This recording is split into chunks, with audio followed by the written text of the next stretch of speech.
que el día de hoy va a pensar sobre el espacio físico como lugar de relación, que además yo creo que es, si todos los temas nos van a interesar con respecto a lo que es el descampado de la ermita, el tema de hoy es como muy específico, no va a tratar realmente de abordar específicamente esta cuestión. Y para ello contamos hoy con Javier Plaza, que es licenciado en Derecho, es doctor en Derecho Civil y catedrático del Departamento de Derecho Civil de la Universidad de Valencia. Además es director del Máster de Oficial de Mediación, Arbitraje y Gestión de Conflictos en Derecho Privado de la misma universidad. Y por otro lado contamos con Albert Boncusi, que a muchos conocéis por su vinculación con Orriols, que es licenciado en Antropología Social y Cultural y doctor en Antropología Social. Es profesor en el Departamento de Sociología y Antropología Social en la Universidad de Valencia. Bueno, ambos cuentan con un historial enorme de publicaciones, estancias en centros extranjeros, etcétera, y yo creo que lo que nos van a contar hoy pues va a resultar muy interesante. Así que muchas gracias por haber aceptado la invitación a colaborar con nosotros en Ciudad Sensible. De verdad que es un placer que estéis hoy aquí con nosotros. Bueno, nada.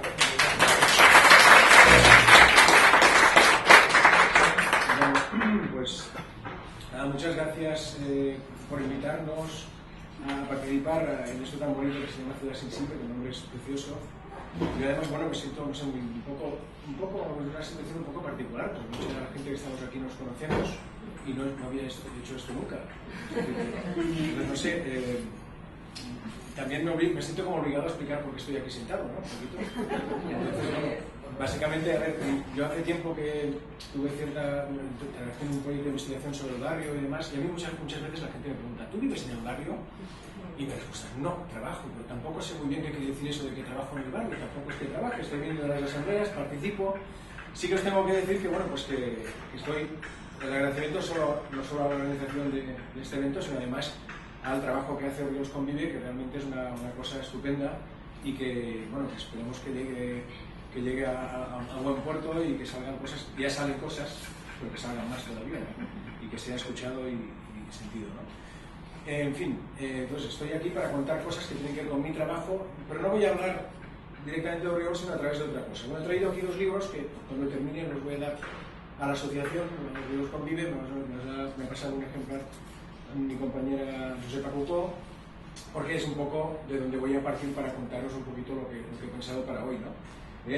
Uno se llama La ciudad pervertida, que es sobre la Valencia que esperemos estar dejando atrás ya cuanto antes mejor, ¿no? Sobre la Valencia de los grandes eventos y demás, donde hay varios textos. Uno de ellos es parte de lo que voy a contar hoy, y este es otro que se llama Metamorfosis Urbanas, que es un libro donde Valencia dialoga con otras ciudades sobre más o menos los mismos temas, ¿no? Comparando un poquito Valencia con Bilbao, con Sevilla, con Barcelona. Pues bueno, cuando terminemos, pues os traigo los ejemplares para que los queréis ya, ¿no? Bueno, a mí cuando me plantearon esto pensé, ¿qué puedo decir que les pueda interesar? No sé. Pensé, el descampado. Pensé, ¿y por qué no hablar de qué podría distinguir un espacio público de otro? Porque podemos hablar de solares, podemos hablar de descampados, pero no todos son iguales.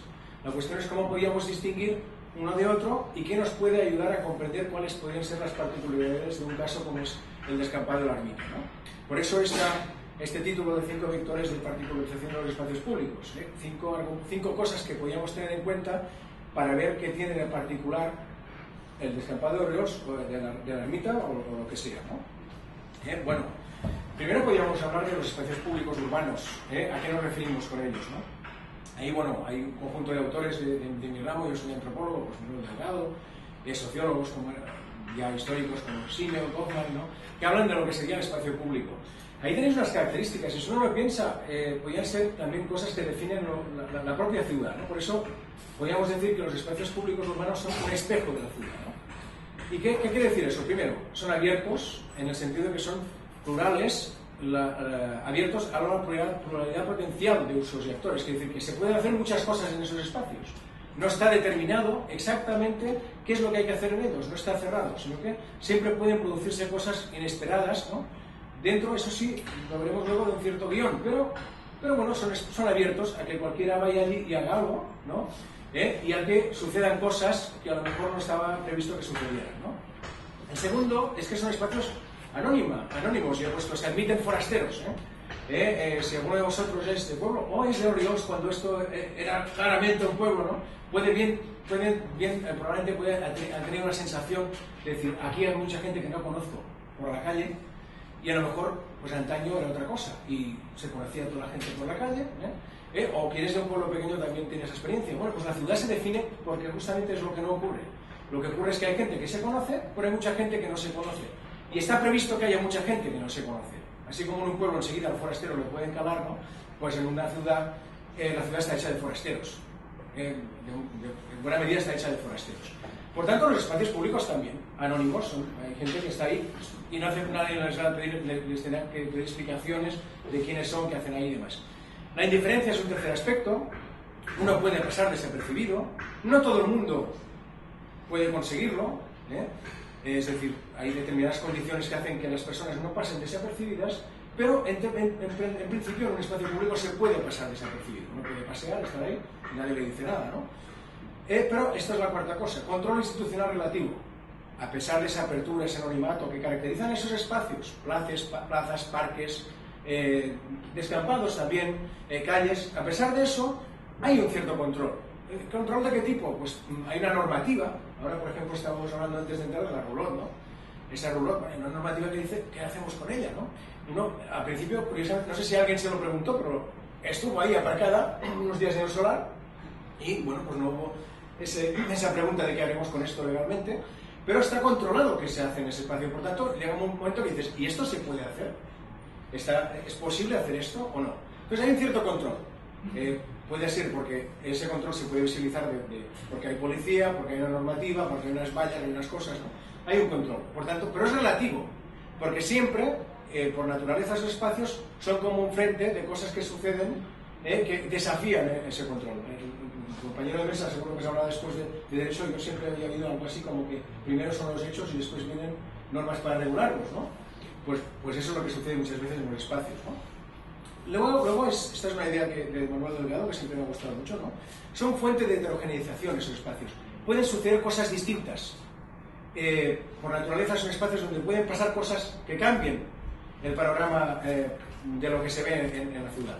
En esos espacios pueden aparecer gente que practique deportes que nunca se hayan practicado, que vaya vestido de formas que no había ido vestido, y eso es una fuente de introducción de esos elementos heterogéneos.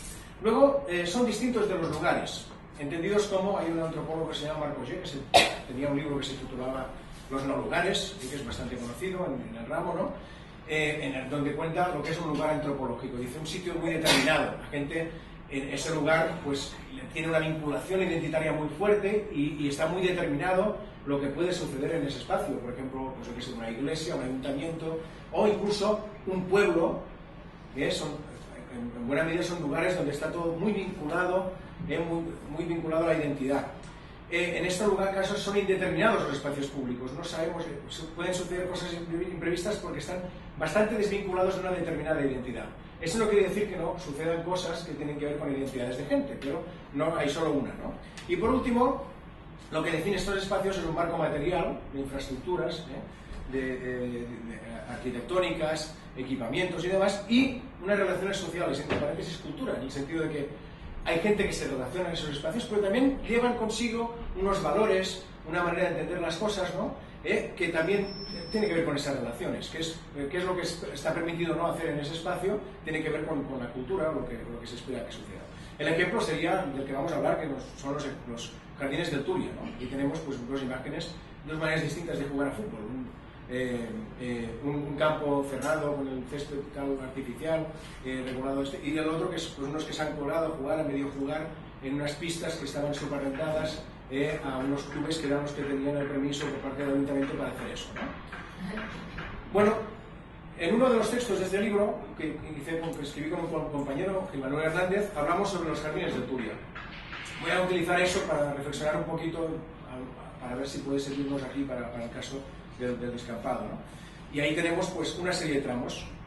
Nosotros estudiamos varios tramos y solo os voy a deciros solo eso, que nosotros en este proyecto enfocamos dos niveles, la ciudad y unos barrios.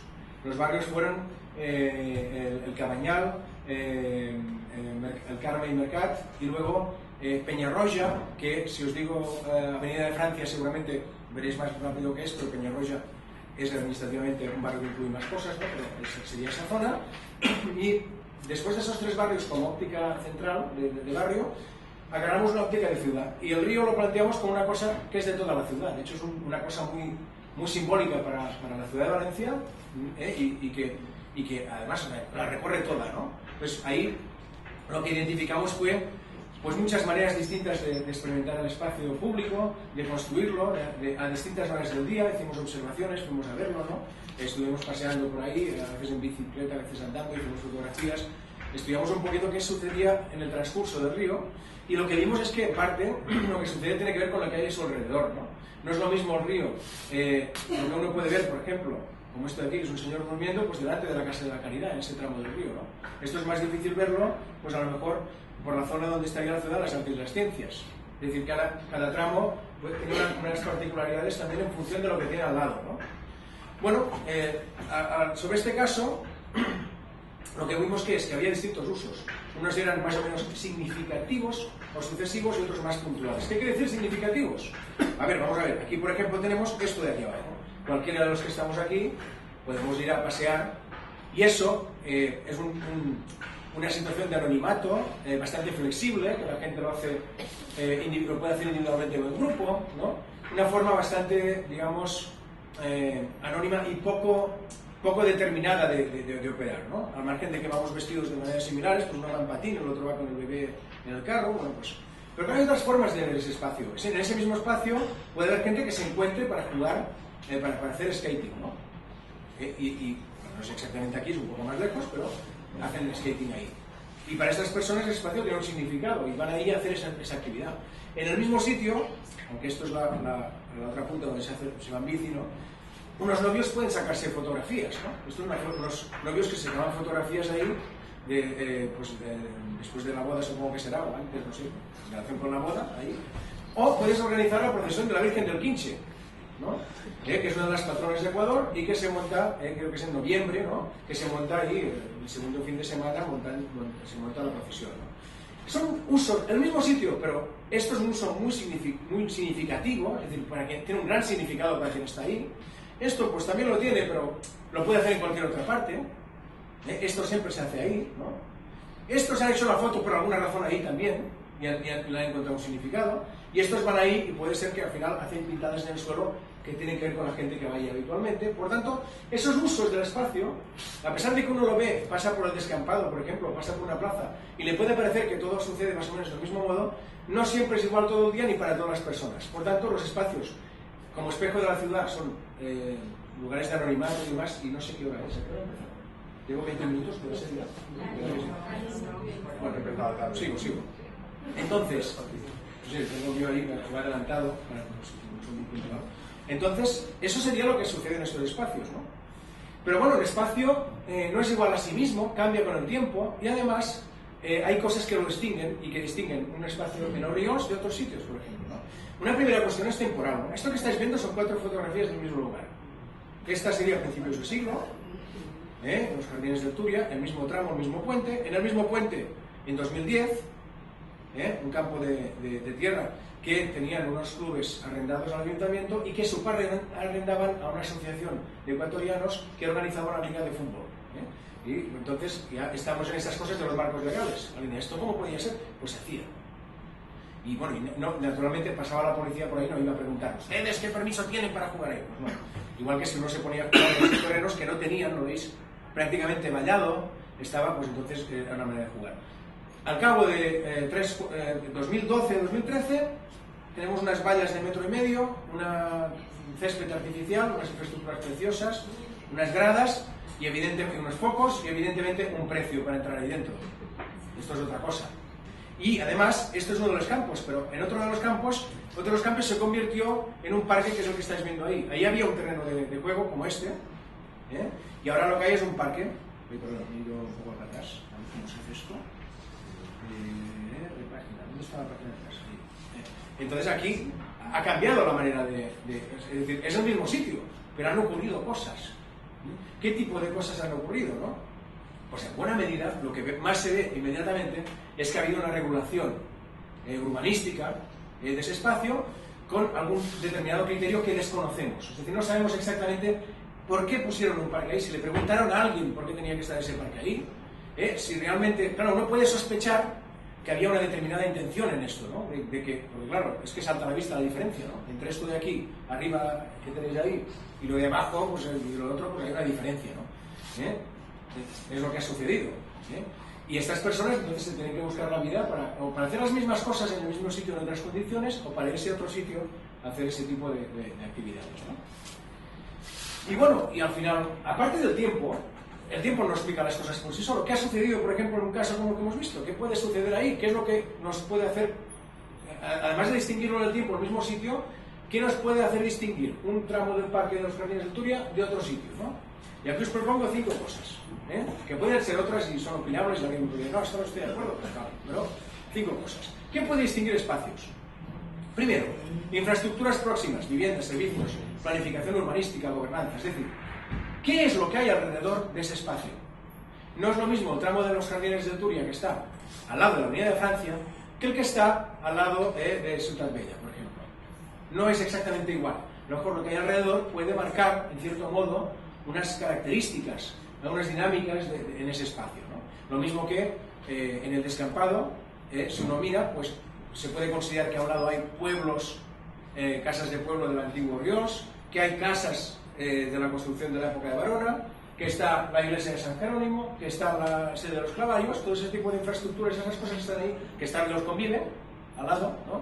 Todo ese tipo de cosas que están ahí, marcan, condicionan ese espacio y hacen que no sea igual que otro. Por tanto, eso hay que tenerlo siempre presente. Y además, pues qué servicios hay, pero también, ¿cómo se planifica eso? ¿Se está olvidando o realmente estamos haciendo cosas ahí? El ayuntamiento ha decidido de algún modo. ¿Y cómo lo ha decidido? ¿Qué criterios ha tenido? ¿Qué tiene en cuenta para decidir qué va a ocurrir ahí? Esto distingue un sitio de otro. Ayer nos hablaban aquí del Cabañal, ¿no?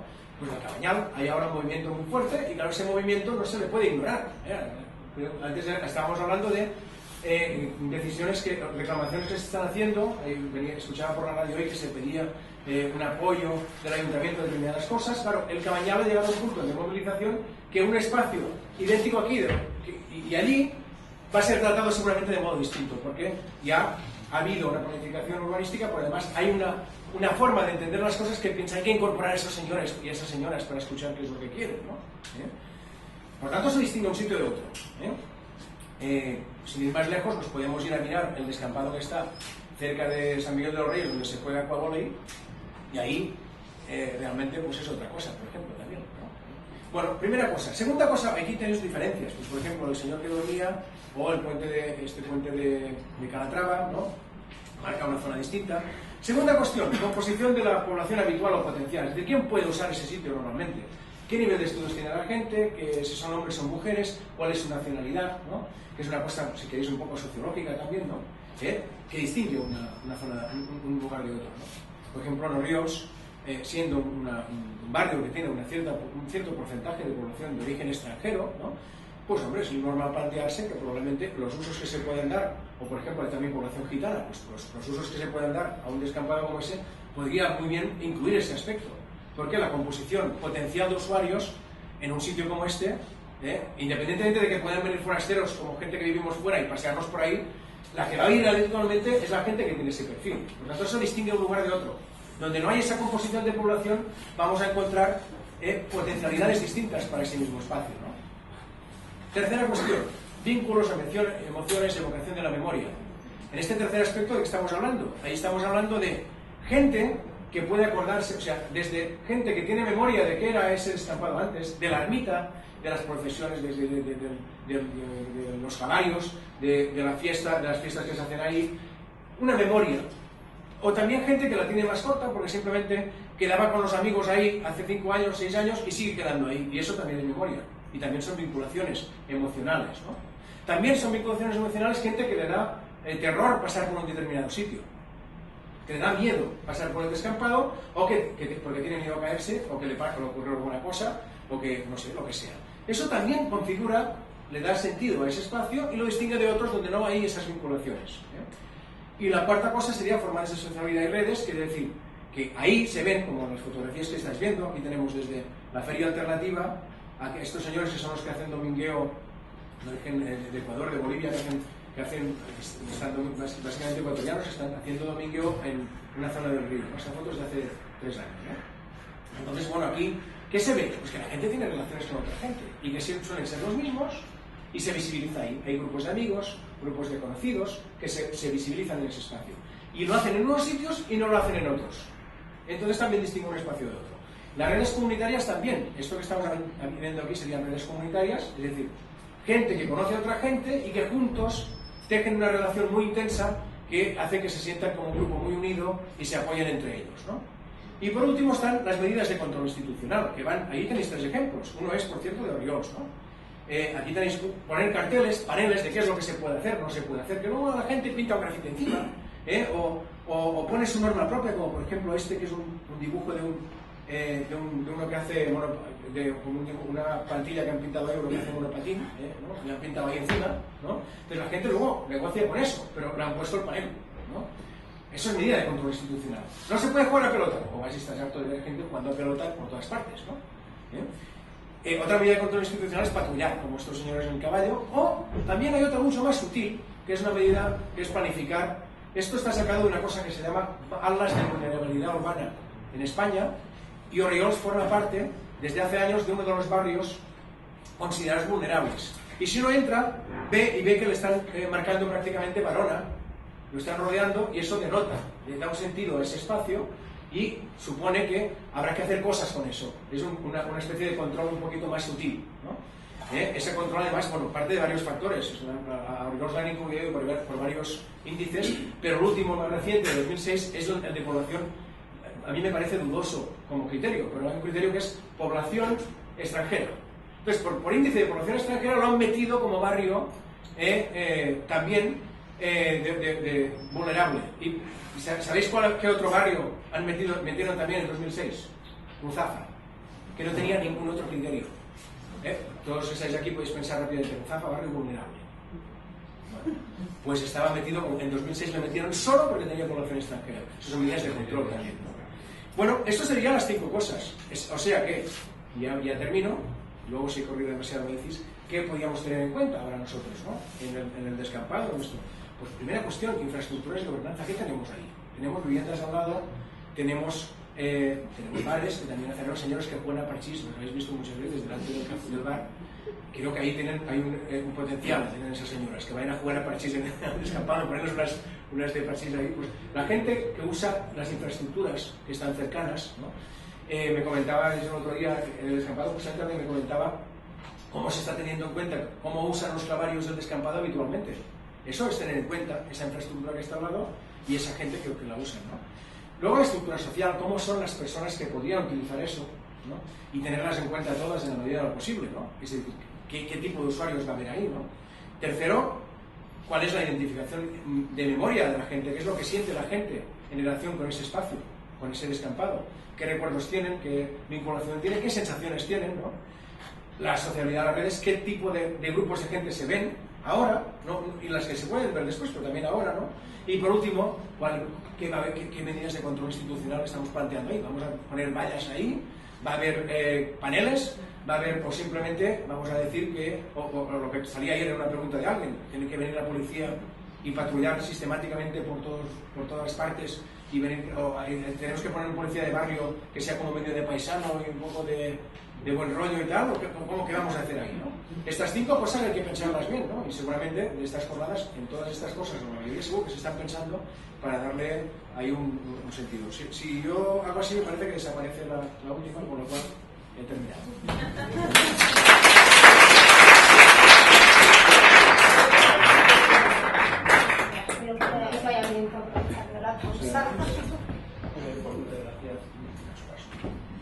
Buenas tardes, por mi parte, es un placer estar aquí. Pienso que es compartiendo una velada de interés vecinal. Y mi ponencia va a ser justo todo lo contrario que la de Albert. Él venía con un PowerPoint, con un discurso estructurado, yo vengo con un discurso sin PowerPoint, sin imagen y totalmente improvisado. Pero estoy aquí básicamente porque cuando me plantearon como vicedecano, porque eso también lo tenemos en común, la idea de que la Facultad de Derecho se implicase institucionalmente en este proyecto, que personalmente sería complicado conseguir la adhesión de nuestra decana y la adhesión institucional como centro, por el protocolo jurídico que lleva a ir al centro, pero que bueno, que como vicedecano de Cultura yo estaría aquí presente, aunque no tengo mucho que ver en este proyecto, salvo el enamoramiento que me produjo la idea de que, a diferencia de lo que suele ser tradicional, que es una planificación urbanística programada desde un ayuntamiento en un despacho por alguien que conoce la zona posiblemente a través del mapa sin haber pisado las calles, pues no se tenga en cuenta la iniciativa ciudadana de las personas que realmente viven en el barrio, que conocen las necesidades del barrio y cuya opinión debería ser tenida en cuenta especialmente para ver si se hace un parque o si se hace pues, otro tipo de infraestructura que sea mucho más útil para por ejemplo, una zona de espacio cultural o en definitiva lo que la población quiera. Y en ese sentido dice, bueno, pues como yo estoy impartiendo al máster de mediación, arbitraje y gestión de conflictos, que es algo muy antiguo y a la vez muy moderno, es algo que en esencia siempre ha estado, pero también es verdad que tiene un componente novedoso, que ahora os haré partícipe de ello, pues yo creo que estaría bien, al menos, que se conociese el ámbito de la mediación intercultural. Y eso es lo que me motiva a estar aquí. Si bien me permitía recomendar el nombre de Andrés Boix, que es el profesor que estará aquí mañana. En primer lugar, porque él es administrativista, es un profesor administrativista, pues podrá dar desde un punto de vista legal el ajuste a esta idea vuestra de que sea la ciudadanía la que lleva la iniciativa y de que esa iniciativa ciudadana sea tenida en cuenta por el ayuntamiento a la hora de realizar la planificación urbanística que sea. Y en ese sentido es verdad que los movimientos vecinales son muy importantes. La prueba está en el barrio de Cabaña, donde realmente yo diría que desde el punto de vista jurídico todo sería planteado imposible, pero hay un componente social que es el que lleva a hacer que el interés del barrio y de las personas que viven en el barrio sea preponderante sobre el interés turístico y jurídico y urbanístico. Fijaros, hay una institución en la ciudad de Valencia que es muy singular, que está traída a colación con lo que es el barrio de Ríos, que es el Tribunal de las Aguas de la Vega de Valencia. En primer lugar, porque esta zona de Rascaña, de la acequia de Rascaña, posiblemente en origen era la población, que luego se transformó en Ríos, con los conflictos que hubo a través de la sociedad, que vosotros contéis mucho mejor que yo, y que vertebra la zona norte, una zona que fijaros, vista por el río Tuya, que es el que aquí se ha visto ya sin agua, pero en esencia ahí está el cauce, supuso que fueron básicamente los musulmanes, especialmente los sarracenos, los que hiciesen un aprovechamiento integral del agua y del riego de la zona de huerta, que eso era una zona básicamente de huerta, y que creasen además una institución como es el Tribunal de las Aguas de Valencia, que es una institución de origen posiblemente sarraceno, musulmán, para solucionar los conflictos que existían entre los vecinos a la hora de aprovechar el agua para riego, y que se pensó que era mucho mejor que esos conflictos fueran resueltos precisamente por los propios propietarios y titulares de campos, por el propio agricultor. Y eso establece una institución que estaría posiblemente situada en la mezquita de Valencia, y que con la conquista del rey Jaime I lo que se hace es ver la bondad de esa institución, mantenerla, recuperarla, sacarla a la puerta de lo que entonces es la catedral y mantenerla ahí en la calle, siendo una institución singular, porque es la única que desde hace 1000 años funciona. Yo creo que no hay ninguna institución pública en el mundo que tenga un funcionamiento continuado de más de 1000 años, que además sea una justicia prestada por agricultores, con un conocimiento que no es jurídico, que simplemente es del conocimiento de la persona que hace uso de ese agua, con un saber que lo podemos basar no en el derecho sino en la equidad, en el valor de la justicia, en lo que ellos entienden que es justo y que además es aceptada por las personas que voluntariamente se someten a ese suerte de jurisdicción. Este es un modelo, el de la mediación que se hace en el Tribunal de las Aguas, que realmente es digno de admirar en el mundo. Es verdad que el síndico lo que hace es una labor de mediación antes de que vaya el conflicto al Tribunal de las Aguas. El síndico no quiere ir al Tribunal de las Aguas y además las personas tampoco quieren ir al Tribunal de las Aguas. Ir al Tribunal de las Aguas será la última instancia de un intento de solucionar amistosamente un conflicto. Y si llega al Tribunal de las Aguas, el síndico de la acequia de Rascaña se saldrá y no participará en las deliberaciones. Y la tomarán el resto de síndicos precisamente para mantener una relación de convivencia más allá de la decisión que se adopte. Y la decisión se adoptará en el acto, sin apelación, pero sobre todo de forma voluntaria, ejemplar. Y esta institución, fijaros, es una institución que tiene un componente intercultural. es una institución musulmana mantenida por los cristianos por la bondad de la institución y que desde luego ha sobrevivido a todo un devenir histórico, porque con la Constitución de Cádiz estuvo a punto de desaparecer, puesto que desaparecen todas las jurisdicciones privadas, incluidas las que había en Los Ríos, que sabéis que era una zona franca, que no pagaba impuestos y que ya a partir de la Constitución de Cádiz pues se monta a la jurisdicción de los tribunales, al nuevo Poder Judicial. Pero para el Tribunal de las Aguas no, para el Tribunal de las Aguas hay una justicia privada aparte, singular, propia. Y esta idea tradicional, fijaros, es la que ahora se retoma y por mor de la Unión Europea, que promueve una directiva comunitaria, una normativa comunitaria que hay que implementar en nuestro derecho, hace que hacia el año 2008 empecemos a estudiar una nueva institución que es la mediación. Y que no es la negociación, el acuerdo, la transacción, porque la idea tradicional cuando se explica la institución de la mediación es que, bueno, yo he hecho mediación toda mi vida. Esto de la mediación en Valencia está instaurado desde tiempo inmemorial, en el Tribunal de las Aguas sería un ejemplo. Y eso también es verdad, pero hay un componente novedoso en esta idea de mediación. Es que la mediación es una institución singular, puesto que lo que permite es una resolución de los conflictos más allá del derecho, incluso a veces violentando el derecho, yendo más allá del derecho y atendiendo única y exclusivamente a los intereses de las partes. Se trata de descifrar el conflicto, entender el conflicto como una oportunidad, saber traducir el conflicto en intereses, y con esa idea de descifrado los intereses vamos a ver, y aquí pues con unas técnicas del buen mediador conseguiremos que los intereses de las partes sean satisfechos. Para que lo podáis entender, nosotros ponemos el ejemplo de la naranja. Es muy sencillo. En una casa había una única naranja y había dos hijas. Las dos hijas pretendían utilizar esa naranja. Mamá, que yo quiero utilizar esta naranja. No, que la necesito yo. No, que la necesito yo. ¿Y qué haría una madre cuando solo queda una naranja en casa? Ya está cerrado el supermercado y no se puede comprar y la necesitan ya. Pues bueno, buena parte de lo que hacemos en la justicia ordinaria, que es tratar de ver los intereses en conflicto y a veces tirar por el camino del medio.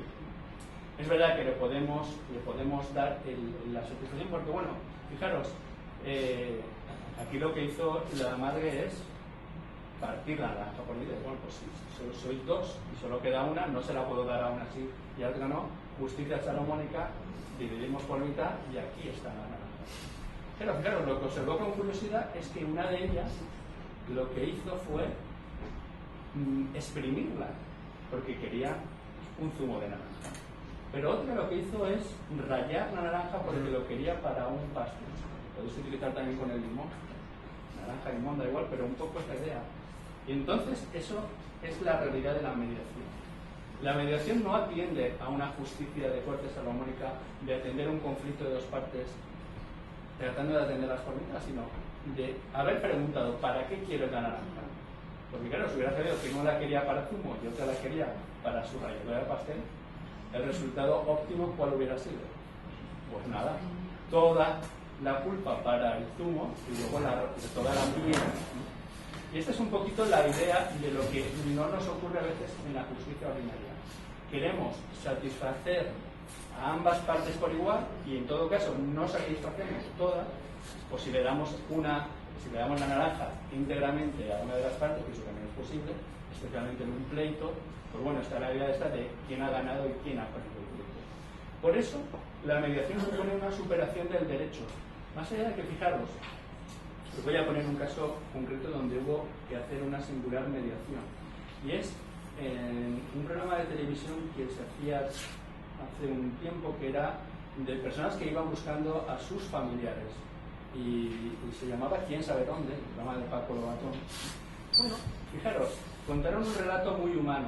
Y eran tres hermanos que se habían visto obligados a ingresar en un orfanato y que eran dos varones y una niña, y que estando allí hubo una familia que adoptó a la niña y habían perdido el contacto con la niña.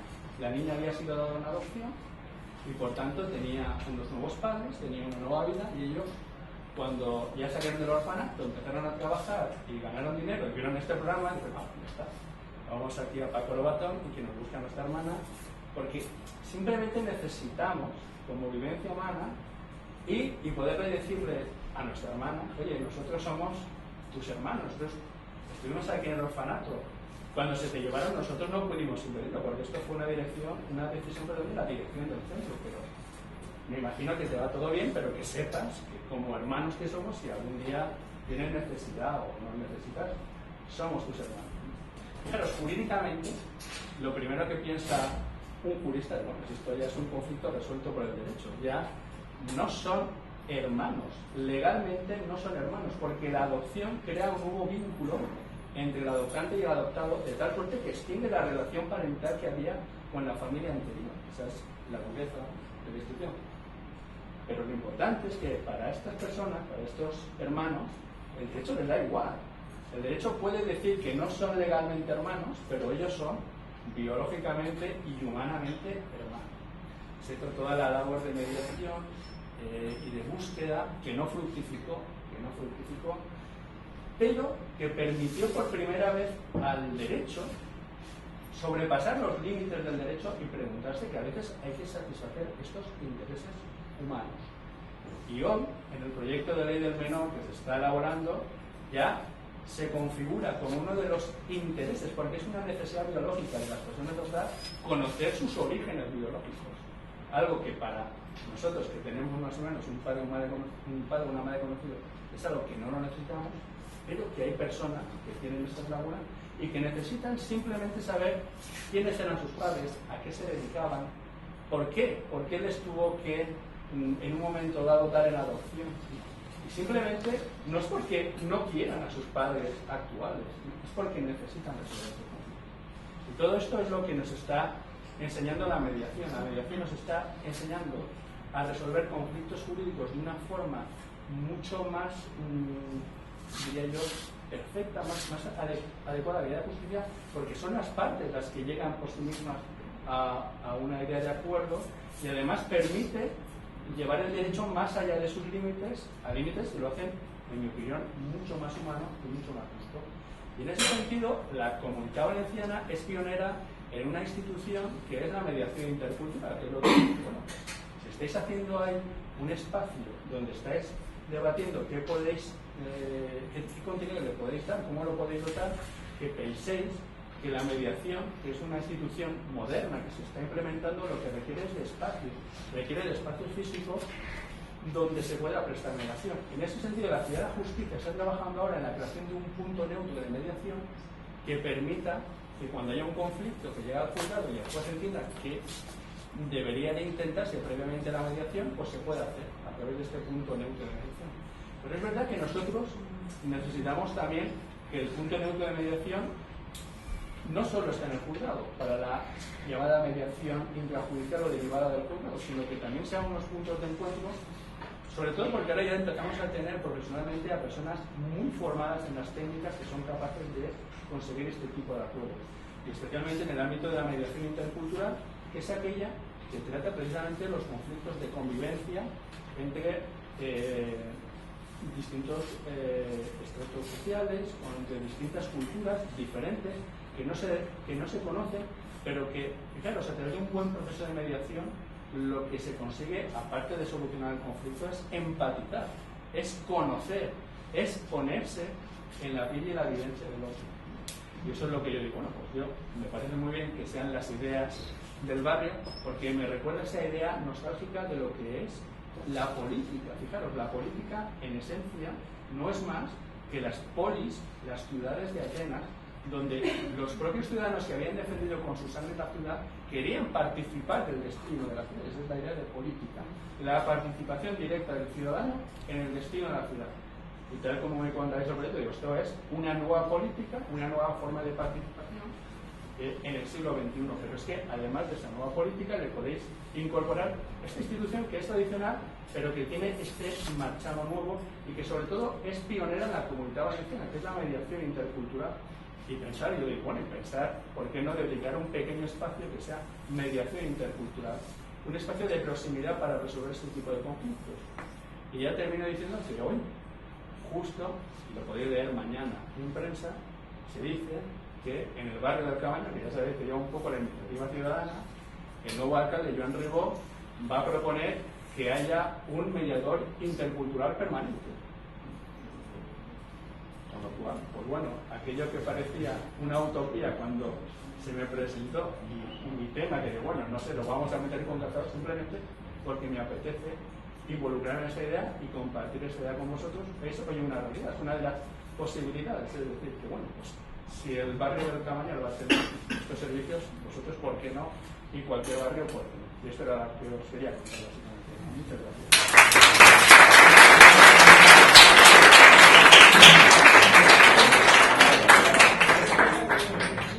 Bueno, pues muchas gracias a Albert y a Javier. Si queréis podemos comenzar con el turno de debate. Seguro que hay un montón de preguntas, así que ¿quién se lanza por la primera? Javi, más tranquilo. Adelante. Concretamente, Orriols, que para algunos es una trampa, yo te diría que hay cosas que están por descubrir. Entre ellos lo de los moriscos, lo del regadío. Es una obra de arte el ver la acequia cerrada que va por entre los árboles. Los días que no hay agua, porque hay días que sí, días que no, se puede visitar. Es algo que se quedarán asombrosos. ¿Vale? Y con respecto a lo de la zona esta que tenemos aquí, que es el problema que tenemos, que no nos lo han resuelto, no nos lo han resuelto no porque no han habido cantidad de veces que se han comentado y se ha dicho y se ha contradicho y demás, política pura y dura. Sí que sería conveniente lo que has comentado, estoy muy de acuerdo contigo. Con Albert no he tenido la suerte de poder reunir todo porque pues, he tenido necesidad he llegado a media estándar. Sí que es un compendio de juntarse gente, de pensar qué es lo que necesitan, incluso asociaciones, si lo queréis conveniente, por no reunir a tanta gente y que sea un núcleo, que sea los mínimos mediadores dentro de un mediador general, que podamos tomar una conclusión, y sería muy importante eso. O sea que los Orriols está muy bien, y con respecto a lo de los clavarios, pues también es claro, que de hecho se hizo un apunte cuando se tomaron las mínimas expresiones, se hizo un apunte de decir, bueno, pues en esta zona podríamos hacer esto para que el día que tenga que poner la carpa no haya que quitar nada. O sea, que pensamientos hay.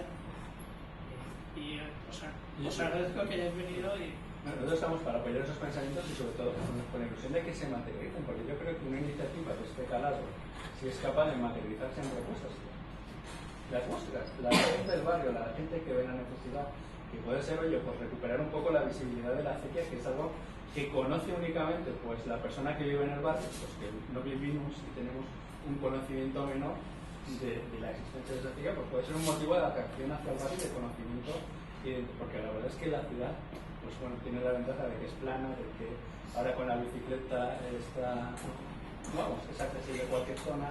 La zona de huerta ahí yo creo que también hay que integrar la zona, digamos, pasando la circunvalación norte, hay que respetarla, mantenerla e integrarla como un valor del suelo pero sobre todo que yo creo que fundamentalmente y bueno, y aprovechar que mañana viene Andrés Boix, que es la persona que más os puede ayudar en canalizar el proyecto desde un punto de vista del urbanismo legal. O sea, la iniciativa pues tiene encaje legal en el urbanismo, él os dará las claves porque él es especialista en el urbanismo para decir o para decir de qué forma puede encajar esto. Y yo lo que haría sería materializarlo y llevarlo, porque creo además que este es el momento. O sea, hay una especial sensibilidad precisamente a la iniciativa ciudadana, ya que sea la gente del barrio la que diga qué necesidades tiene que tener el barrio, y si eso yo creo que sabéis documentarlo y llevarlo en estos momentos, en estos mismos momentos al ayuntamiento, pues a lo mejor lo que vamos a crear es un nuevo urbanismo, un urbanismo del siglo XXI. ¿Y en qué consiste el urbanismo del siglo XXI? Pues bueno, en que sea el propio ciudadano del barrio el que diga qué es lo que necesita y qué es lo que le pide a su ayuntamiento, y que no sea alguien muy estudiado con chaqueta y corbata en un despacho viendo una fotografía y viendo unos mapas el que proyecta allí, pues no sé, un jardín más Y de hecho y se ha dicho en algunas asambleas y tal, el actual alcalde ha pisado el barrio, y de hecho, esto que estoy comentando, también lo ha visto, porque yo recuerdo una de las iniciativas que se organizaron fue una conexión con la ruta del Despilfarro, y vino, o sea, Ribó estaba ahí, viendo el molino, visitó, y por tanto creo que la conciencia de que hay algo ahí puede haber, porque si una cosa estos señores pisaron Ribós, como también lo han pisado otros barrios, cosa que probablemente porque esta zona tenía muchas norias. Esta zona tenía muchas norias que han desaparecido, pero si cruzamos, hermanos, la avenida, en la parte de Alboraya todavía queda alguna noria y también queda alguna casona de estas antiguas que antes había aquí también, que justamente donde está ahí el solar esta era la alquería Cremar. Todo aquello era la alquería Cremar. Y donde ya se han tenido muchos años los festeros los toros guardados ahí para poderlos sacar en su momento. Hay mucha información de eso. Bueno, vamos a ver. Aquí el problema que tenemos nosotros no es que, por ejemplo, yo estoy hablando con Joan Ribó y él está totalmente de acuerdo en nosotros. Aquí el problema es que es difícil hacer que la gente participe. Siempre nos quedamos en unas minorías los que participamos. Entonces viene la duda. ¿Decidimos en función a estas minorías o continuamos insistiendo hasta la eternidad de los siglos hasta poder mover a la gente? Yo soy partidario. Yo soy buen admirador de Buenaventura Viruti. Este señor, en la guerra, cuando avanzaba en el frente, no simplemente ocupaba el terreno, sino que detrás iba dejando cooperativas agrícolas e industriales y cooperativas de consumo, o sea, colectividades. Porque hizo, es decir, avanzaba y hacía. Yo pienso que en estas zonas donde hay poca participación, hay que pregonar con el ejemplo. Hay que tirar adelante y empezar a crear cosas sólidas, viendo que la gente vea cosas hechas. Porque mientras solo sea unos cuantos que hablan y que ellos van a una reunión y que acto seguido no ve cosas, se desinfla. La gente quiere ver resultados. Yo soy partidario de que sí, que hay que buscar el consenso y que la gente lo vaya viendo, pero que hay que ir avanzando, hay que dejar cosas sólidas, hay que ir creando, para que la gente vea que con la acción y con la vinculación se consiguen cosas. Si los vecinos no ven resultados, no se vinculan. Tienen que ver que digan, sí, aquí este grupo de X se han movido y empiezan a sacar cosas. Y esto les incentiva a sumarse. Si de un proyecto esperamos a que haya un súper gran consenso y que todo el mundo vaya a decidir y pensar, posiblemente nos muramos en la eternidad de los siglos. Yo pienso que hay que hacer las dos cosas. Hay que continuar intentando que la gente se conciencie y participe, pero creando cosas ya. Me explico, pero me parece que... Y además, la participación no tiene que ser nunca, y ahí difiero con el compañero, nunca tiene que ser decisiones tomadas por representantes de entidades. Tiene que ser tomada por todos los que estén implicados en esta decisión. Bueno, y de todos modos, si en un caso particular como el que estamos aquí, es una buena excusa, un espacio público y demás, también vais a generar participación, porque si lo que decidáis es una cosa que conlleve usos para personas que no estaban decidiendo eso, pero después lo van a usar, eso también es participación. Es decir, y yo también quería comentar, me gusta que hayas comentado de la colectivización. Hay un punto ahí muy interesante que la gente que está en organizaciones sociales ha discutido, seguramente habéis discutido 1000 veces, que es hasta qué punto tienes que hacerle la faena a la administración, ¿no? Pero yo diría, vamos a ver, seguramente los que llevan más años en el lugar seguramente también se acordarán que habría instituciones culturales que cubrían facetas de lo que cubre la administración y que tenían su papel, es decir, que se hacían cosas a nivel colectivo como públicas, como por ejemplo pues, cuidarse de la limpieza de las calles, o cosas, no digo ahora que tengamos que suplir a la administración, pero ese ámbito, esa práctica cultural significaba una manera de entender lo colectivo es decir, porque se puede hacer el camino inverso. El camino inverso sería, el ciudadano dice, si yo pago a un señor para que limpie la calle, ¿Para qué tengo que limpiar yo? Si está haciendo la administración, que lo haga, ¿no? Yo pago los impuestos, que lo hagan lo que... Entonces yo no me arremango. Entonces, claro, el camino a la inversa quiere decir que esa colectivización hay que pensar en términos de que se puedan organizar cosas colectivamente, se pueden organizar cosas colectivamente sin tener que esperar que lo haga la administración. Y ahí yo creo que Convivia está proponiendo cosas y pensando cosas en esa línea. Es decir, ¿por qué no pensar que formas de gestionar descampado también colectivamente? Es decir, que no solo qué vamos a hacer en eso, cómo vamos a hacerlo. Es decir, habrá gente que lo mismo que pensamos en un local puede estar haciendo alguna actividad de gestión pública para todos, colectiva ahí, porque también se podría hacer, ¿no? Y eso es formas de participación también. Pues sí, lo que decía Borges, yo es más, soy de Bolivia y soy de ahí, yo es más que se integre la sociedad en todos estos proyectos que se hacen, tanto seamos de aquí o de fuera, como siempre lo digo, que nos falta un poco abrirnos más hacia la persona y de ese modo coger un rumbo todos, que aunque muchas veces no vamos a ir todos, no podemos coincidir con las mismas ideas, pero sí que podemos lograr algo bien para el barrio y para todos en un bien común. Y la muestra es de lo que mostró Albert en las imágenes del río, pues eso es un gran logro para Ecuador porque se implica mucha gente de todos los países. Sí que conlleva un tiempo, pero al tiempo que ves que la gente, como dice Boro, que hasta que los vecinos no ven que hay algo, que estos están haciendo algo, bueno, pues no se lanza a implicarse. Y a mí me parece muy bien lo que dijo Albert de que en un lugar se reúnen esto, pero a veces coinciden todas las ¿cómo te digo? Todas las tareas que hace un grupo o este grupo coincide con lo mismo. Por ejemplo, un punto de encuentro para el barrio sería magnífico ahí en el descampado de la ermita. Y de la intercultural, pues en eso estamos luchando, que nosotros los inmigrantes nos impliquemos un poco más, que nos está costando a muchos, no por el lenguaje, otro porque a veces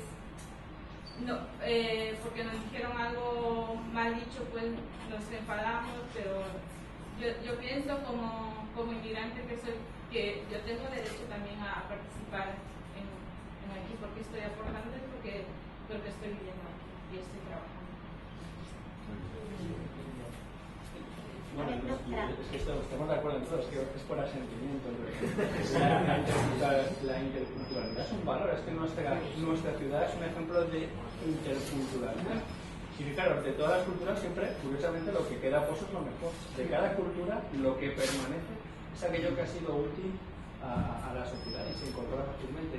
Y es verdad que el ámbito democrático es muy singular, que es una democracia, o que es una participación ciudadana, pero también es verdad que aquí siempre hace falta un general o un grupo de capitanes, gente que lidere. Y es verdad, pues, que Orriols, que todavía conserva esa idea de barrio, que cuidado, y las zonas nuevas, no os podéis imaginar lo despersonalizado que es, y aquí tenéis ese valor de gente que ha crecido y ha vivido en el barrio y siente el barrio como propio, y además es capaz de aglutinar a gente que viene de fuera, porque esa pertenencia de barrio, esa pertenencia de hacer suyo este espacio, es el que os mueve precisamente a esto que es mío y que es de todos, cómo lo podemos mejorar. Y es imposible traer a todo el barrio a un espacio. Lo que es necesario es que un grupo de personas del barrio, que además integra a otras personas, lidere y sea capaz de proponer lo que os hace falta, que yo insisto, es que lo tenéis que decir vosotros. Y una vez formado, yo creo que hay que documentarlo, y si queréis, antes de llevarlo, entonces ya lo podéis publicitar. Una vez tengáis vuestra iniciativa, digamos, por escrito y visible, pues queremos que el espacio de la ermita se destine a este fin, bueno, dar publicidad para fomentar la participación. Posiblemente no habrá una mayor participación, no habrá mucha más gente que vaya a manifestar su adhesión, Pero yo creo que tácitamente, o sea, el hecho de que nadie venga a decir que está en contra es una forma de estar a favor.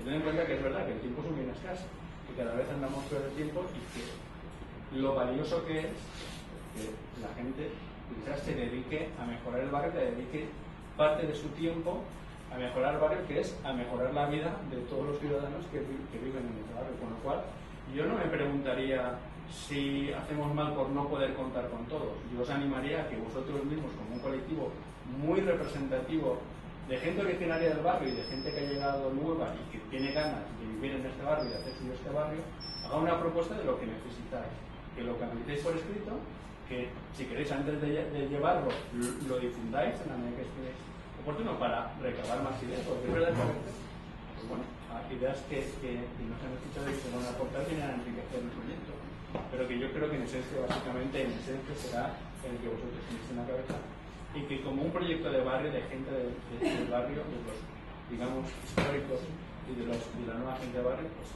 lo diréis a las instituciones, porque yo creo que es verdad que este modelo le da una seguridad al político, y es que esto es una política que no nace del despacho, sino que nace de la gente. Y seguro que va a ser mucho mejor que la que podamos ir a en el despacho. De eso no me cabe la menor duda. Es el fin último de la mediación, atender al interés de las partes y no la idea de justicia, que eso es lo que más nos cuesta a nosotros como formadores de mediadores. Que no te salga la vena de abogado, que no tomes partido por ninguno, que no hay ni una solución mejor ni peor. La solución mejor es la que mayor conjunto de intereses aúna. Esa es la mejor. Y bueno, vamos, todas las intervenciones creo que van en la misma línea de lo que hemos tratado de transmitir. Voy a ser cortísimo. Le voy a contestar a los dos, a Albert y a Javier. Primero, Albert, sobre los espacios. Este barrio, hace unos 50 años, voy a sacar aproximadamente, no lo voy a entretener en puntitos, era todo vuelta. Bueno, se hizo el barrio y no dejaron ni un espacio libre, ni uno. Estábamos rodeados todos de vueltas y pobres caminos. Ni espacios para escuelas, ni espacios para jardines. Después lo que se hizo ha sido porque nosotros hemos hecho, bueno, el grupo, las asociaciones de vecinos, de las cuales yo tomé parte en aquella época, y, en fin, y hacíamos entradas, paramos los coches, hacíamos una serie de cosas para conseguir. No había agua potable, eran pozos, había una asociación de cabeza de familia, no asociación de vecinos. Bueno, pues tuvimos que luchar, nos metimos en aquella situación, la transformamos, luchamos, sin lucha no se puede conseguir nada, y conseguimos que pusieran semáforos y que pusieran algunas cosas. Eso fue un trabajo de lucha y tal y demás, sin espacio. Luego, en los jardines que han hecho y demás, ha sido lo que yo he dicho, la lucha que hemos tenido de la asociación de vecinos, pero de los vecinos que tenían una inquietud social y política social, ¿no? Del barrio y de mucha gente enferma, no había ni ambulatorios ni nada, y tuvimos que luchar, las aguas potables y tal. Entonces hicimos la asociación de vecinos, conseguimos esta, hicimos socios, pagamos unas cuotas simbólicas, conseguimos aguas potables, en fin, y la gente cuando tiene necesidades, entonces se implica, mientras tanto son muy pocas. Bueno, más o menos eso es lo que hay de los espacios. Ahora te voy a contestar a ti, Javier. En lo que tú has dicho me parece bastante bien, pero es utópico hoy. Y antes más utópico. Ahora con esto que el cambio y más, que esto parece que podemos hacer alguna, si hay dinerito. Ya, nos han dejado con el culo al aire a ayuntamiento y a la Generalidad y todo eso. Entonces, todo eso que tú has dicho también de los niños y tal, las reacciones y eso. En mi caso, por ejemplo, en el 45 mi esposa parió un hijo y una hija. Es decir, parió primero un hijo, un niño, un varón, ¿no? Y a ella le dijeron que había nacido con vueltas al cuello muerto. Yo no lo vi, pedí de adentro, pero no me dejaron, ¿no? Así es que no sé, me queda la incógnita si nació eso o desapareció o se lo dieron a alguien. La Iglesia ha tenido mucha culpa en todas estas cosas, hay que reconocerlo, porque en el barrio han puesto algún espacio para la iglesia y no para los vecinos. Entonces, eso que tú has dicho, pues sí, pero eso, con este tipo de democracia, no hay que hacer nada. Fuera una democracia al servicio del pueblo. Ya veremos cuando cambien muchas cosas más que la mía, cuando vengan las políticas, si esto se arregla un poquito, porque estamos muy mal con la crisis y hay unos culpables.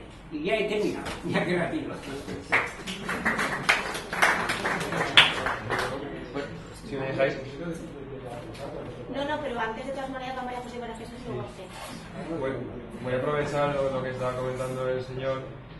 Sí, yo creo que sí que es posible que empiecen a cambiar un poco las cosas y tenemos aquí otra prueba.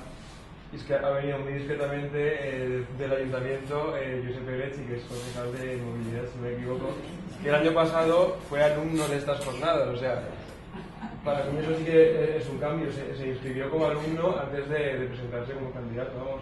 Y ahora lo tenemos aquí y no decía nada, pero sí que hay una representación del ayuntamiento que está tomando nota de lo que se está diciendo. Entonces, por lo menos yo creo que es simbólico y además sí que puede que dé resultados y los gobiernos están implicados de esa forma. Entonces, aprovechar también, manejarlo un poquito a ver si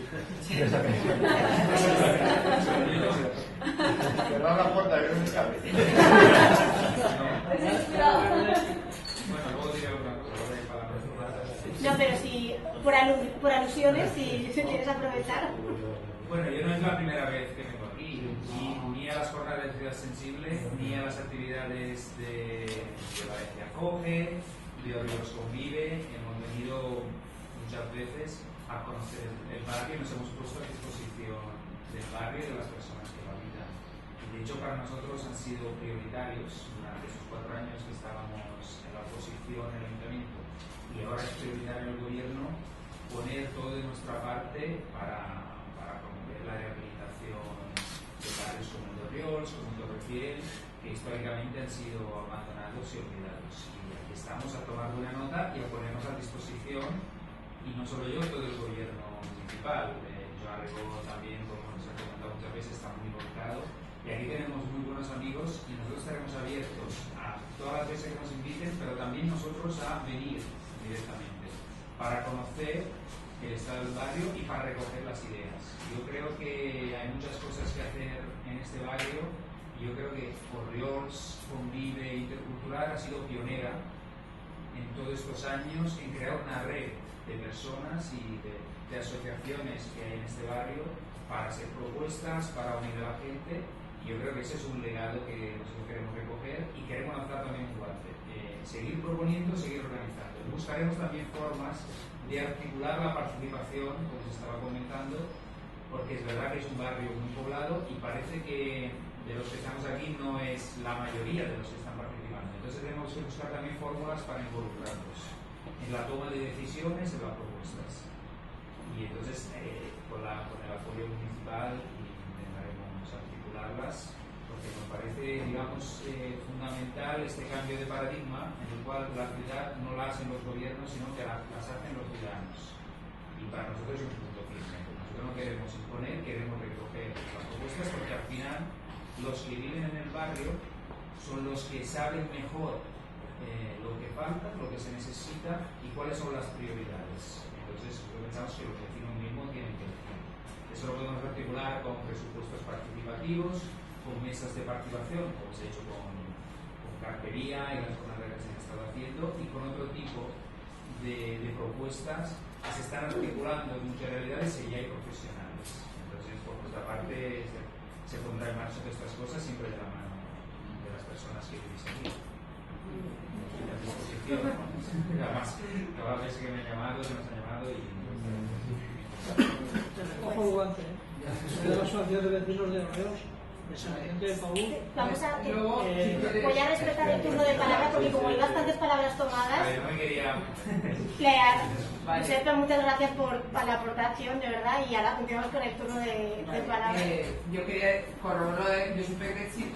Ayer cuando contamos Boro y yo toda la historia del barrio, recuerdo que la primera vez que te conocimos, te acuerdas en Valencia Coge, que estábamos en la plataforma de entidades de Orriols, que fue el núcleo inicial de lo que es Ríos Convive, o sea que quiero decir que sí que es verdad. Yo estaba de acuerdo con... mi pregunta era por la mediación, pero estaba de acuerdo con Goro en una cosa y en otra no. Quiero decir, nosotros hicimos el día 18 de abril una cosa que se llamaba Siempre Orriols, que todo el que quiso participó. Y que además la última imagen que ha puesto Albert estaba ahí. Es decir, ahí se recogieron una serie de cosas que me parecen significativas. Entonces, yo creo que cuando logremos, y ahí sí que estoy de acuerdo, cuando logremos realizar eso, la gente se enganchará. Lo mismo, cuando la gente que hizo el Betxestu, los de Betxestu cuando hicieron el río, no pensaban que iban a venir los de la Virgen del Quinche a hacer la procesión. Y sin embargo lo han aprovechado, ni los ecuatorianos hacen eso. O sea, quiere decir que cuando haya una realidad, entonces a mí no me preocupa, la verdad, que todo el mundo participe. Yo creo en las cabezas bien pensantes, y yo creo que hay cabezas bien pensantes por ahí, y todo el que quiso participó, y ahí todas esas cosas, ahí la gente dijo lo que quiso y tuvo la oportunidad de decirlo. O sea que, no nos lamentemos. Y bueno, yo iba más por la de la mediación intercultural, porque me interesa mucho. Yo formo parte del grupo de mediación del Instituto Rascaña, en el que estamos padres, porque yo soy madre, profesores y alumnos, y entonces ya estamos trabajando y vamos, me parece de lo más interesante siempre, y me parece la forma mejor de hacer las cosas.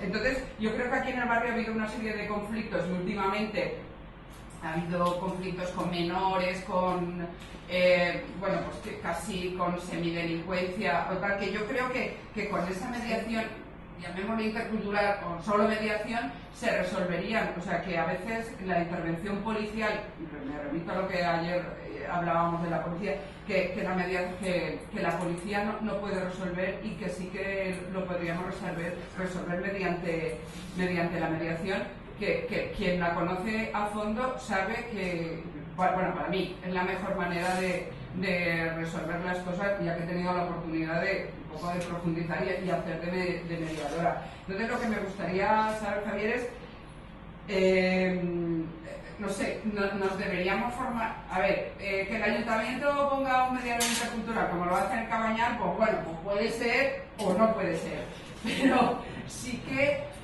no sé, estaría bien que nos formáramos dentro de Ríos Convive, y el que quiera en eso. Entonces, ¿cómo podríamos? O que la juntáramos con sus cursos. Exacto, quiere decir que sería nosotros la actualidad de cómo nosotros como universidad estamos especialmente interesados, y además cuanto más sabemos, más interés tenemos en que la mediación se implemente en todos los ámbitos. En todos. Evidentemente, en los conflictos vecinales, por supuesto, que pueden ser, incluso en la propia comunidad de vecinos, ya se está hablando de mediación, de conflictos de comunidad de vecinos.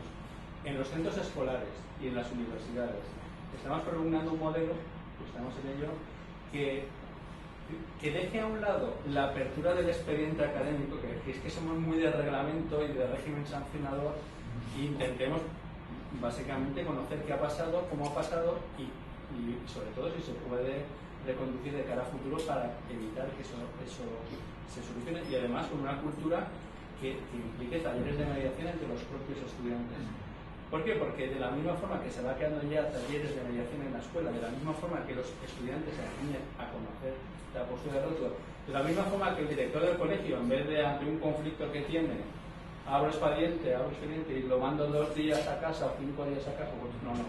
Vamos a tratar, con la ayuda de profesionales, de ver qué ha pasado, cuáles son los intereses de juegos, qué es lo que hay que prevenir, especialmente con la fase adolescente, con la mayor sensibilidad que hay. Y, por ejemplo, pues eso, establecería una cultura de mediación, de servicios de mediación escolar, universitarios, que luego tiene que llegar también a las empresas. Las propias empresas se tienen que dar cuenta de que tienen que tener sus propios servicios de mediación, porque, vamos, si yo le hago una lectura a la empresa, eso te supone un ahorro en costes en todos los servicios, en todos los sentidos. Perdón, tener una empresa donde no hay conflicto supone una mayor productividad. Si el trabajador está molesto porque tiene un conflicto clandestino, lo que hace es no trabajar pensando en cómo molestar al vecino o al compañero, etc. Me refiero que, y yo soy el primero que estoy sorprendido de las potencialidades de la mediación. En la medida en que más conocemos, más potencialidades veremos. Como centro universitario, la universidad lo que está haciendo es formar mediadores en distintos niveles. Es verdad que yo llevo una enseñanza que es de posgrado, que además no solo en mediación, es en arbitraje, es en gestión de conflictos, es en negociación, pero que para ser mediador o para ejercer una función de mediación, según la ley, pues bueno, sí que hace falta tener una formación específica. Y además es una mediación muy concreta, para aspectos muy concretos la formación puede ser muy sencilla. En ese sentido, la universidad siempre está abierta a colaborar en formar cualquier colectivo que tenga necesidades singulares, de forma, vamos, incluso, vamos, diría que altruistas cuando la causa lo merece. Evidentemente, si una empresa quiere formarse en mediación porque lo quiere como política para sus clientes, para sus trabajadores, bueno, pues ahí no está tan complicado. Pero sí que es bueno también que la empresa empiece a valorar lo que le puede reportar la mediación, porque, insisto, esto que es una institución ya debe de trascender y llegar a ser una cultura que al final en lo que tiene que redundar es en la reducción de la litigiosidad y la conflictividad. Una sociedad mucho más avanzada cuando tiene un número menor de litigios y de pleitos.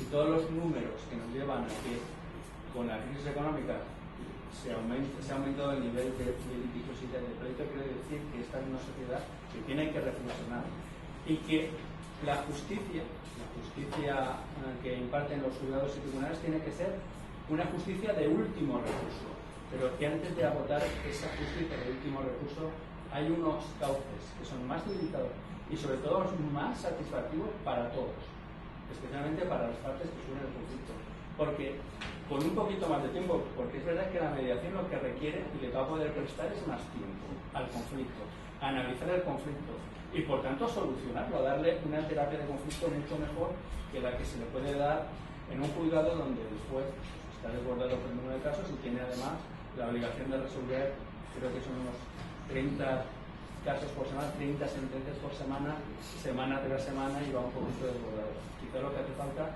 es un poquito de cultura de mediación en todos los ámbitos, intervecinal, escolar, empresarial, y bueno, ya digo que esta dinámica de cultura de mediación pues se va a implementar. Y si me preguntas ¿qué se requiere para formarse? Pues nada, acercaros por la universidad, preguntar, y nosotros sí que estamos dispuestos a formar a colectivos que quieran. ¿Están convencidos de que eso tiene éxito? ¿O van allí y aceptan y luego...? Te puedo decir yo, por ejemplo, no te digo, a ver, creo que en el instituto, no, solo respondo a eso, al éxito. A ver, quiero decir, nosotros llevamos trabajando 3 años en el Instituto de Rascaña con el grupo de mediación y te digo que prácticamente este año no ha habido casi ningún conflicto, casi ninguno, y cuando se han resuelto es muy fácil, o sea, es que lleva su protocolo, no es una cosa que dice, ¿tú qué estás de acuerdo con él? No, a ver, lleva su protocolo y lleva su tiempo, como está diciendo Javier, pero es efectivo total, porque además se firma la resolución, se escribe y se firma, y se compromete uno a realizarla y luego hay una revisión, pero que es fácil. Los estudios comunitarios nos dicen que no somos el único país donde la mediación, digamos que todavía no está implementada en la forma en que se debe desarrollar. El 100% de los litigios solo uno se lleva a mediación y el 99% se lleva todavía a juzgados. O se lleva a apertura de expediente administrativo o a un régimen sancionador mucho más coercitivo y mucho menos efectivo de cara a la resolución del conflicto. Por tanto, vamos, esto es realmente un principio que tiene causa básicamente la Directiva de 2008 y su cooperación en la Ley Española del 2012 y todo lo que está ramificando. Pero que la gente que acude a la mediación, y todavía es muy poquita, en este momento yo creo que hay más gente formada que personas que saben de las bondades de esta institución acuden. Pero el que acude se da cuenta de dos cosas. Que su conflicto ha sido mejor tratado, ha sido mejor resuelto y que si hay acuerdo además se cumple, vamos, es como lo del Tribunal de las Aguas. El grado de cumplimiento voluntario de un acuerdo de mediación, eso sí que está perfectamente cuantificado estadísticamente, es del casi 100%. ¿Por qué? Porque es las propias partes las que han participado. El grado de cumplimiento de una sentencia judicial es otro truco. Se acaba el declarativo, hemos terminado una batalla, ahora empieza la del ejecutivo. Y entonces, bueno, qué bueno es que la gente cumpla voluntariamente aquello que entiende que es justo.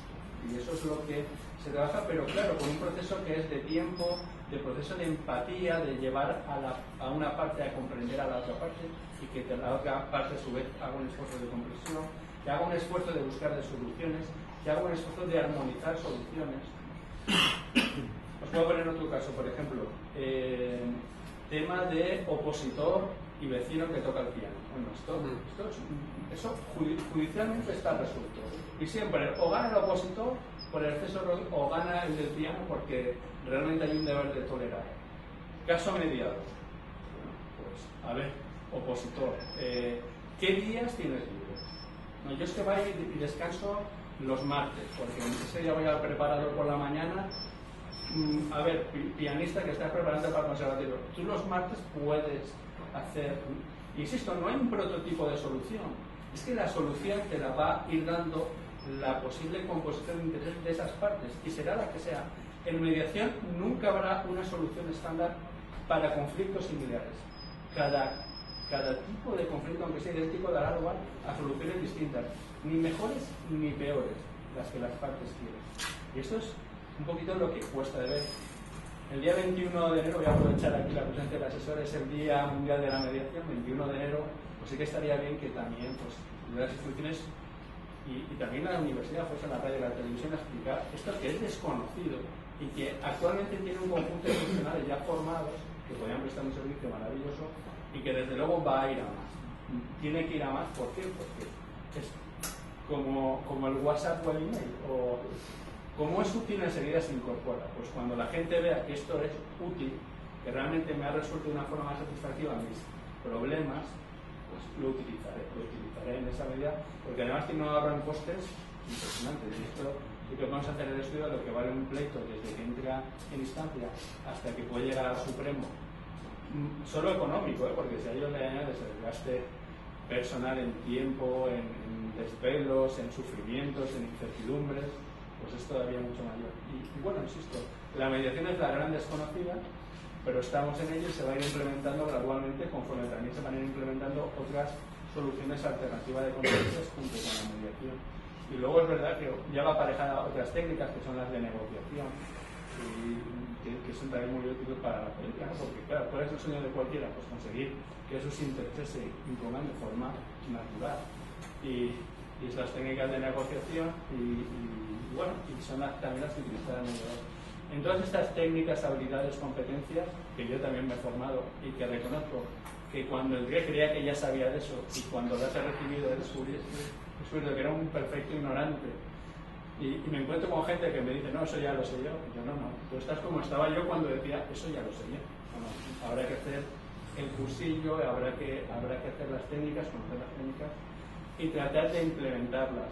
Cierto es que luego cuando vas con amigos mediadores y ya le descubres la técnica, estás aplicando la técnica de la pregunta redundante, bueno, pero que crea un clima que es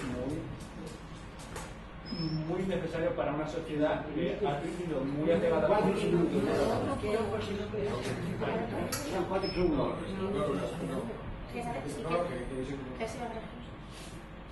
Bueno, yo es que, como María José ha preguntado Javier de mediación, un poco iba por ahí. Pero en concreto, cuando ha comentado ayer qué personas ocupan el descampado, recuerdo, o sea, si vas a según a qué horas, pues recuerdo que tenemos en el descampado siempre hay un grupo de gitanos que lo ocupan frecuentemente. Y la población gitana, pues la verdad es una población para mí muy difícil, ¿no?, de acceder. También aquí en el colegio tenemos esta población y te resulta difícil. Entonces, en cuanto a mediación de esta población gitana, a ver si pudieras decir algo más en concreto, por una parte, y luego también, como has comentado, de que, o sea, por ejemplo, imagínate que tuviéramos que ir al libre de los comités formarnos, deberíamos de ir, dices, allí a la universidad, o existiría la posibilidad de hacer algún taller. Y bueno, eso, lo que me contestes en concreto, lo de la población gitana, lo que me comentas y yo te diría que insisto, la mediación tiene la peculiaridad y es que el mismo conflicto con las mismas personas siempre va a dar lugar a soluciones distintas, ¿no? No puedo dar un paradigma de solución. Lo que sí que puedo decir es que en la técnica de resolución lo que hay en una buena parte del proceso es el comprender al otro. Es decir, que es verdad que hay unas cerrazones culturales fruto de una tradición cultural que a lo mejor aboca a que haya un cierto desconocimiento, y lo que va a permitir a personas de etnia gitana y personas que no lo son es conocer un poquito mejor por qué ellos actúan de esa forma o por qué son de esa forma, y por tanto a lo mejor le permitirá relativizar en la medida en que uno comprende aquello que le parece que es un rechazo cuando a lo mejor no lo es, le permite comprender un poquito mejor la situación, y a su vez a lo mejor pues, las personas que sin darse cuenta mantienen esta postura tan cerrada descubren en ese proceso que realmente, hombre, pues también tienen que entender que el entorno exige una cierta integración, una cierta apertura, una cierta convivencia, una convivencia ordenada, y que, bueno, y que hay que cazar esa hermana costumbre. Yo estoy seguro que con un proceso de mediación, sobre todo cuando se surgen conflictos fuertes, esa comprensión hacia la otra parte ya tiene un componente beneficioso, que es el que en definitiva favorece la integración. Y no adoptar soluciones taxativas como las que yo creo que todavía existen en la educación, que es muy de apertura de red, de estudiante disciplinar, estas cosas que realmente de derecho me gustan muy poquito, no tanto por la persona que tiene que estudiar, que es un compromiso, como para las personas que lo sufren, y sobre todo por el efecto poco pedagógico, aunque se le quiere dar siempre por nuestra parte pues un carácter reorientador que tiene, porque en definitiva el conflicto no lo hemos tratado, el conflicto está ahí latente, no lo hemos resuelto de forma conveniente y volverá a plantearse, y este proceso tiene, parece mucho de psicología. Aquí fijaros que el equipo no es tanto jurídico como también de psicología, de experiencia, y es un saber paralelo que además se va nutriendo con nuevas experiencias. O sea que nosotros también como universidad lo que estamos viendo a la medida en que estamos estudiando estos casos es que también, bueno, si nos abren nuevos horizontes, unos nuevos protocolos, sobre todo porque insisto, no hay un caso predeterminado, esa es la creatividad, son unas técnicas, pero luego la habilidad del mediador y del caso concreto y de saber utilizarlas al caso concreto van a ser determinantes para el éxito de esta negociación. Lo que sí que insisto, después de este proceso seguro que la mejora es continua, y por nuestros nombres, vamos a ver, si sois un buen colectivo vale la pena desplazarse. Si nosotros sí que hemos hecho con algunas asociaciones una labor pro bono de, bueno, nosotros queremos tener nuestro servicio de mediación y nosotros formamos, de hecho alguna vez nos ha quedado alguna cosita pendiente a ver si ahora con el nuevo gobierno lo conseguimos hacer, pero nuestra única contraprestación es, bueno, pues si establecéis un servicio estable de mediación, permitir que nuestros estudiantes puedan venir y participar en vuestros servicios. Es la contraprestación que pedimos, que también es gratuita. Damos la formación gratuita a cambio de que nuestros estudiantes en práctica, si tienen un servicio establecido que tiene una cierta continuidad, puedan venir. Y con esa contraprestación, los intereses de ambas partes, y esto es una técnica de negociación, es decir, bueno, ¿en qué te puedo aprovechar y en qué te puedes aprovechar de mí? Pues nos vemos aquí. Con lo cual no habría problema en cuanto más interés al colectivo mejor. Y luego es verdad que lo podemos focalizar a mediación escolar, pues es un patrón muy determinado, y mediación intercultural es otro patrón con otras necesidades que tienen zonas comunes, pero que tienen luego cuestiones específicas que también podemos abordar desde el punto de vista de la formación. Como todo, luego la realidad supera la ficción, es mucho más enriquecedora, y la experiencia práctica es la que, como cualquier otra profesión, permite pues, ampliar y magnificar las bondades de esa profesión. Un inciso muy pequeñito. En relación con esto, hay un servicio que conocéis que se llama CAI, que estaba detrás del proyecto en el que trabajé yo hace años haciendo la investigación, que el proyecto conllevaba la idea de que había una mediación ciudadana, mal llamada también natural, porque eso es muy discutible, pero es decir, fórmulas de mediación que no son específicamente profesionales, pero que requerirían de una formación, como el caso que tú estabas diciendo ahora. Y el CAI probablemente podía hacer también una labor ahí y se podía recuperar eso. Ese proyecto incorporaba esa formación y no se llevó a cabo muy bien. Entonces, otra cosa es plantear que si el día de mañana se hace un proyecto europeo de este tipo, lo que sea, se plantee bien este tipo de cuestiones. Pero que el CAI está ahí, que tiene una función de en este tipo de soluciones. Adrián.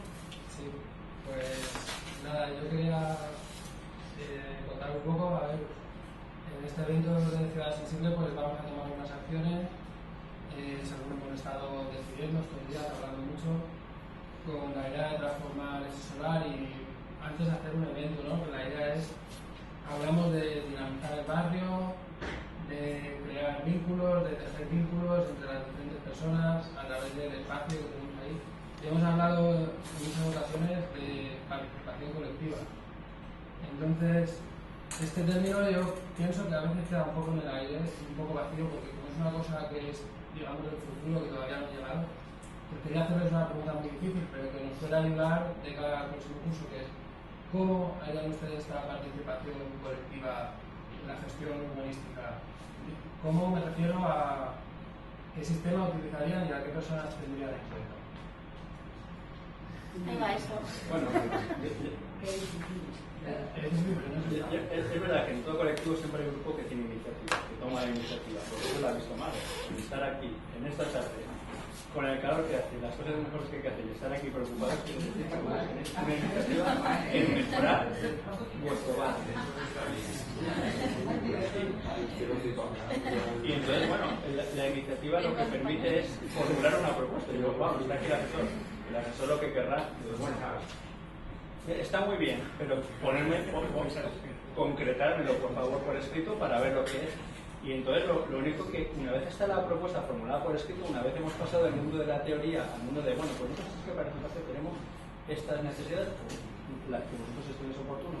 También estaría bien dar voz al barrio, o al menos que la gente, aunque no manifieste su consentimiento directamente, conozca de la iniciativa y que cuando le venga dada no le sea tan extraña como si la decisión la hubiera tomado el ayuntamiento sin haber consultado al barrio, que la hagan propio.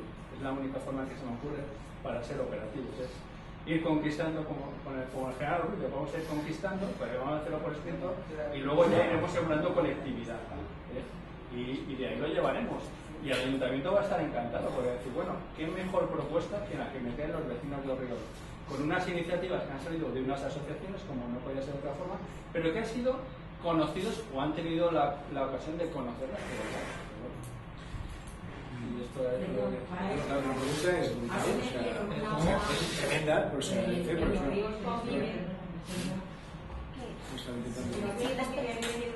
un segundo, respetamos el turno de palabra, por favor, porque estaban contestando los dos ponentes y luego continuamos. A la inmensa pregunta esta. Ya la noto, no se solo una pregunta rápida. Al hilo de lo que estabais diciendo, es lo que iba a decir. Pues nada. Después. No, si quieres, ya.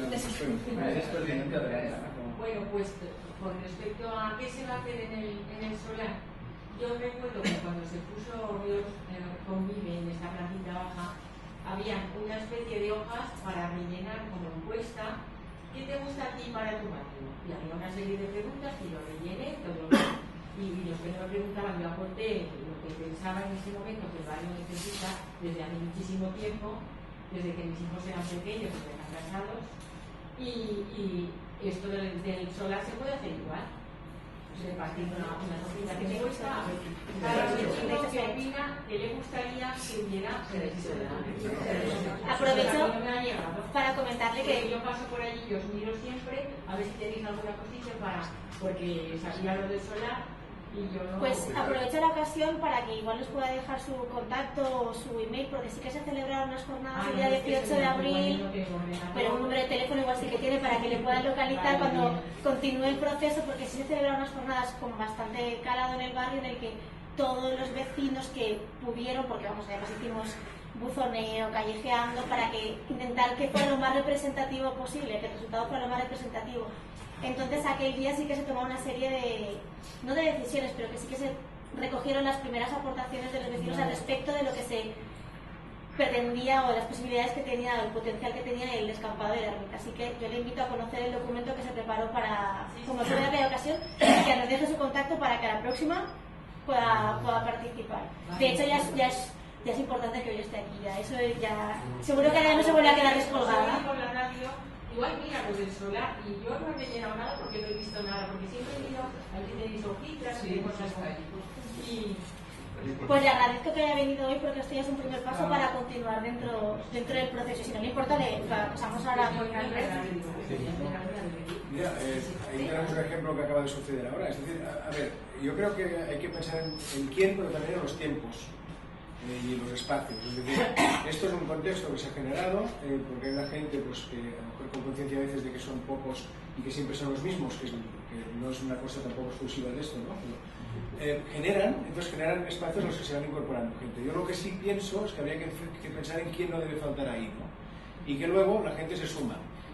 No, y segundo, que cualquier cosa que hagas tiene que ser lo mínimo abierto como para que no cierre posibilidades de lo que hagas después. Es decir, si ahora hay gente que no ha dicho nada, como por ejemplo esta señora que hablaba ahora, o más vecinos que no han dicho nada del descampado, sí que es cierto que el 18 de abril se hizo eso, pero claro, con los que estábamos ahí, y claro, los que no estaban, pues decir, no estaban, pero claro, tampoco, a lo mejor tampoco se habían enterado, estas cosas que pueden pasar, no porque no se haya dicho, pero entonces claro, cualquier cosa que hagas tienes que pensar en un calendario y decir, bueno, ¿por dónde empezamos?